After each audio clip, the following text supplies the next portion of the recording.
स्वामी चिदानंद जी। जी राधा राधा। प्रणाम महाराज जी। महाराज जी, मेरा प्रश्न दर्शन से संबंधित है।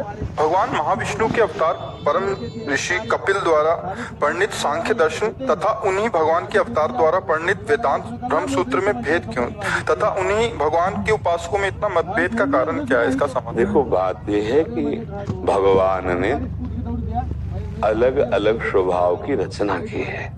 वो 3 गुणों से बनता है, सतोगुण, रजोगुण, तमोगुण से। जो कारण शरीर की रचना है वो 3 गुणों से बनते हैं, उसी के स्वभाव के अनुसार। अब जैसे वो ज्ञान प्रधान, विवेक प्रधान, बुद्धि प्रधान है, वो तर्क बहुत करेगा, उसकी तार्किक प्रवृत्ति है। तो वेदांत का हो, बहुत दौड़ो, ये नहीं, ये नहीं, ये नहीं, दौड़ो बुद्धि। दौड़ते दौड़ते दौड़ते दौड़ते जब हार जाती है तो गुरु शरण में हो जाती बुद्धि। अब आप बोलो, तो महावाक्य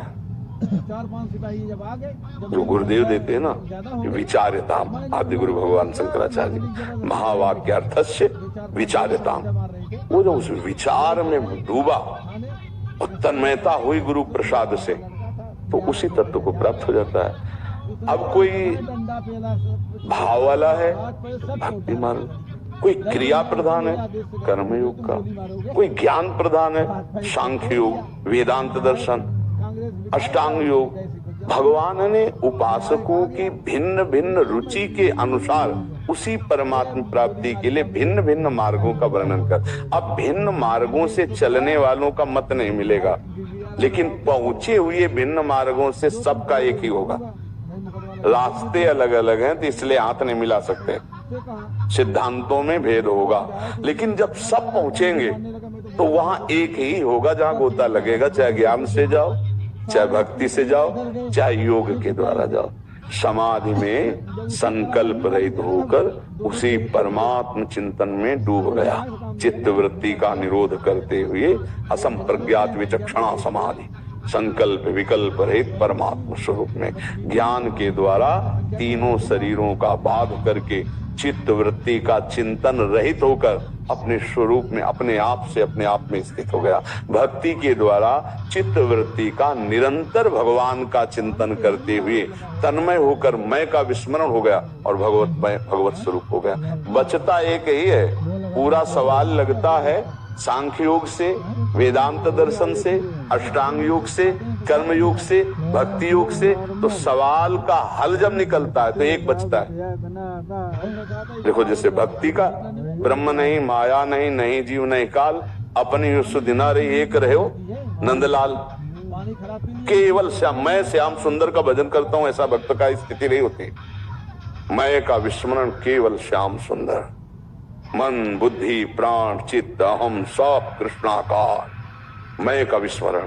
ज्ञान में सबका विस्मरण, मैं का स्मरण, केवल मैं। कोई उपाधि नहीं लगी मैं संत हूं, मैं ब्रह्म हूं, मैं, ये केवल साधन मार्ग है। सिद्धावस्था सिर्फ मैं जो है, बस ये इशारा होता सर्वम खलमिदम ब्रह्म, लेकिन सर्वम खलमिदम ये माया में है, केवल ब्रह्म। पहुंचाना हो केवल श्री कृष्ण, केवल ब्रह्म, केवल परमेश्वर। योगी जिसे परमेश्वर कहते हैं, ज्ञानी जिसे ब्रह्म कहते हैं, भक्त जिसे भगवान कहते हैं, प्रेमी जन जिसे प्रीतम कहते हैं, वो एक ही तत्व है। मार्ग उसके भगवान ने अलग अलग रचे, क्योंकि भगवान ने अलग अलग स्वभाव की रचना की है, अलग अलग स्थिति। मार्ग वालों में अंतराय होगा, स्थिति में अंतराय नहीं होगा। आप चाहे ज्ञान की स्थिति को देखो, चाहे योगी की स्थिति को देखो, और चाहे प्रेम की स्थिति को देखो, एक ही होगी। जैसे ब्रह्मभूता प्रसन्नात्मा न शोचति न कांक्षति, यह है ब्रह्मबोध संपन्न महापुरुष की स्थिति।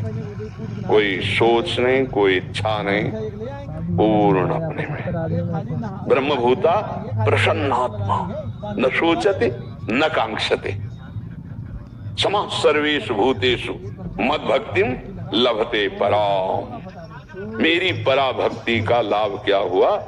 ना कोई सोच है, ना कोई इच्छा है। ब्रह्मभूत की स्थिति क्या है? ना कोई सोच है, ना इच्छा है। गोस्वामी तुलसीदास जी सरल भाषा में भगवत प्राप्त महापुरुष की स्थिति वर्णन करते हैं। जाही न चाही कबहू कछु, तुम सन सहज सनेह, बसहु निरंतरता सुर, सो राउर निज गेह। कभी कोई इच्छा ही नहीं, कोई चाह नहीं। चाह का नाश भगवत प्रेम, तो भगवान हृदय में प्रकाशित है। कुछ नहीं रह गया। मन भगवान, बुद्धि भगवान, चित्त भगवान, अहम भगवान, सब वासुदेवा सर्वम, सब कुछ भगवत स्वरूप। एक बचता है, सवाल हल एक। सवाल हल करने के तरीके बहुत है, लेकिन हल होने पर एक ही बचेगा, और जहां एक बचता है वही पूर्णता होती है। समझ पा रहे? साधकों में मतभेद होगा, सिद्धों में नहीं। जो अवस्था सिद्ध की है वो एक होगी, ज्ञानी मय में और भक्त उसी मय स्वरूप भगवान में। अपने मय का स्मरण हो गया, अपने का विस्मरण, केवल भगवान का स्मरण। ज्ञानी सबका विस्मरण, केवल मय का स्मरण। अपने आप से अपने आप में स्थिति, वही समाधि अवस्था होती, तुरीय अवस्था। न जागृत, न स्वप्न, न सुषुप्ति, हर समय परमात्मा स्थिति। ये योग की स्थिति है। प्राणों का संयमन करके, चित्त वृत्ति का निरोध करके, मन को एकाग्र करके परमात्मा स्वरूप में स्थित हो गया और सब भूल गया। उसी को तो सवाल कहते, कोई संकल्प विकल्प ले, कोई चिंतन ले, कोई इच्छा ले। ये बात आप सोच रहे प्रभु।